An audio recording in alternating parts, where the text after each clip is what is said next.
Ready.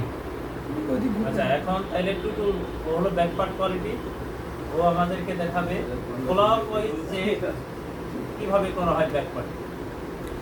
চলো তুমি start করো। ফার্স্টে কি ওকে ক্রস পয়েন্ট থেকে ডান পাশ থেকে শুরু করবো তিন লাইন দিয়ে, তারপরে পকেটে ফার্স্ট থেকে থেকে এরকম চেক করবো, রোলিংটা চেক করবো, তারপরে ব্যাক ব্যাচটা চেক করবো, চেক করে তারপর বাহার থেকে এরা ইয়োগটা চেক করবো, তারপরে এরা থেকে পকেট একটা গুড, থ্যাংক ইউ। ও একেবারেই নতুন, তাই না? তারপরে ও যে সাহস করে এসে যতটুকু দেখাইছে এই জন্য ওর ধন্যবাদ। এই যে ভুলগুলো করছে, আপনারা যারা পুরাতন আছেন বুঝতে পারছেন কি কি ভুল করছে।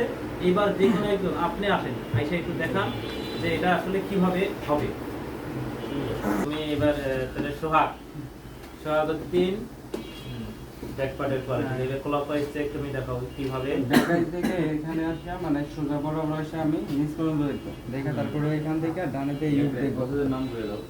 ইউকটা দেখবো, ইউকটা ঠিক আছে কিনা, স্কিড এসে পড়ছে কিনা দেখবো, তারপর ব্যাক পকেটের রুলিং দেখবো, রুলিংয়ে ঠিক আছে কিনা, তারপর এদিকে আসা দেখবো 1-4 গ্যাপ ঠিক আছে কিনা, মানে মোটা চিকেন হয়েছে কিনা এগুলো দেখবো, দেখার পর মানে ব্রোকেন পড়ছে কিনা এগুলো দেখবো, দেখা তারপরে এগুলো কী করবো আমি রুলিংটা উল্টায় দেখবো যে আমার এটা মানে ঠিক আছে, টেনশন ঠিক আছে কিনা, তারপরে এই দিক দিয়ে আসা আবার ইউকটা দেখবো, ইউকটা দেখে আবার মানে এই পর্যন্ত আমি তো দেখছি আগে, তারপরে তো দেখার প্রয়োজন নাই, এখান থেকে আবার এই পর্যন্ত দেখবো, দেখে এই পর্যন্ত দেখে আবার পকেট ব্যাক পকেটে আসবো, রুলিং ঠিক আছে কিনা আগের মতো, দেখা আবার এমনি ঘুরা 1-4 গ্যাপ ঠিক আছে কিনা, মোটা চিকেন হয়েছে কিনা এগুলো দেখবো, দেখা তারপর আবার রুলিংটা উল্টায় দেখবো যে টেনশন ঠিক আছে কিনা, দেখা তারপর সব যখন দেখা শেষ হইব তখন বডিটা আমি কি করবো ধরবো, দইরা তারপর ইউকের হাইট ঠিক আছে কিনা, তারপরে এটা পকেট হাইলো হয়েছে কিনা এগুলো আমি মাপবো, মাইপা তারপর